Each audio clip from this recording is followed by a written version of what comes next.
All right, welcome back to Newswire here on SportsGrid. Brady Cannon is with us. I want to get to the Byron Nelson because this is the shortest odds, I think, in the history of golf to win a tournament. I think this is it. But before we get there, Brady, I'm sure you were watching the PGA Championship, which I know you love so much, but it was no fun for any better when you knew that basically nobody had a shot here. I mean, out of nowhere, Aaron Rai wins the championship. And I mean, I suppose you could pick a top 100 or a top 20 or a top, maybe even a top 10.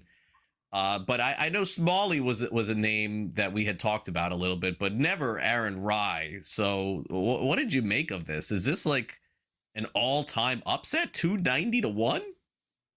I don't know anybody in the golf handicapping space that did well with the PGA Championship, Craig. It was so. No, nobody had Aaron Rai. I actually knew a guy that had Alex Smalley, and that didn't come to fruition. I mean, Matti Schmid out of nowhere.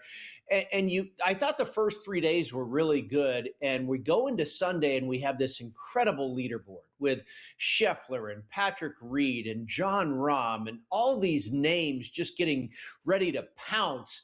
And then all of a sudden, Aaron Rai emerges and, hey, good for him. And, there couldn't have been enough nice things said about Aaron Rai and his work ethic by a lot of his colleagues there on tour. And the guy is one heck of a player. There's no doubt about it. And he went and grabbed the thing by the horns. The last 9, 10 holes, he went out and got it. And so credit to him. But yeah, I was really expecting this fantastic drama on Sunday, and it was a little bit anticlimactic. But hey, on to the Nelson, and congratulations to Aaron Rai.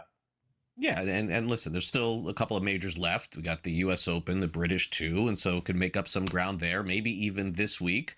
But this is it. So Scottie Scheffler had a really good, I think, first day at the PGA Championship, maybe second if I'm not mistaken, and then he ended up finishing 14th.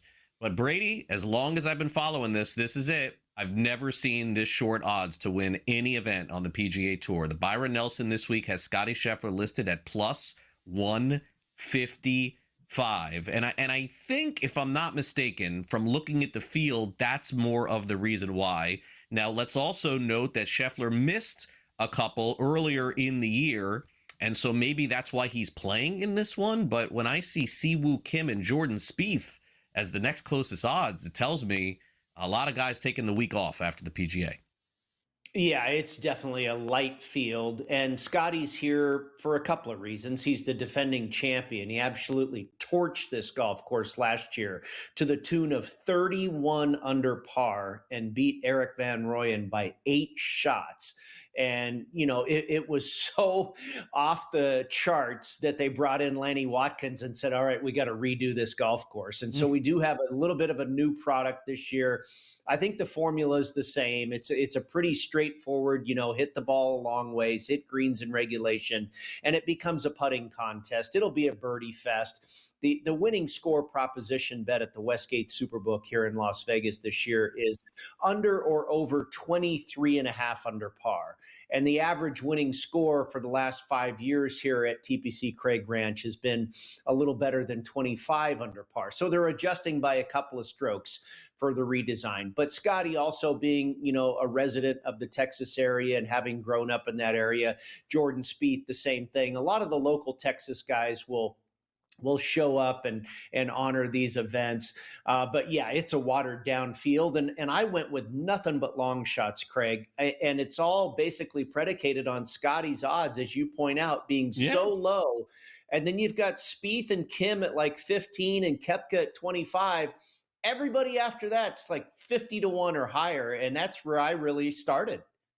Yeah, and you this is usually when you hit your big one here, Brady, when the field is like this here. So Matti Schmid is the one name that I'm circling here because he played so well this past week. I mean, the odds just seem off here. How is he 80 to 1? Feels like he should be a 40 or a 50.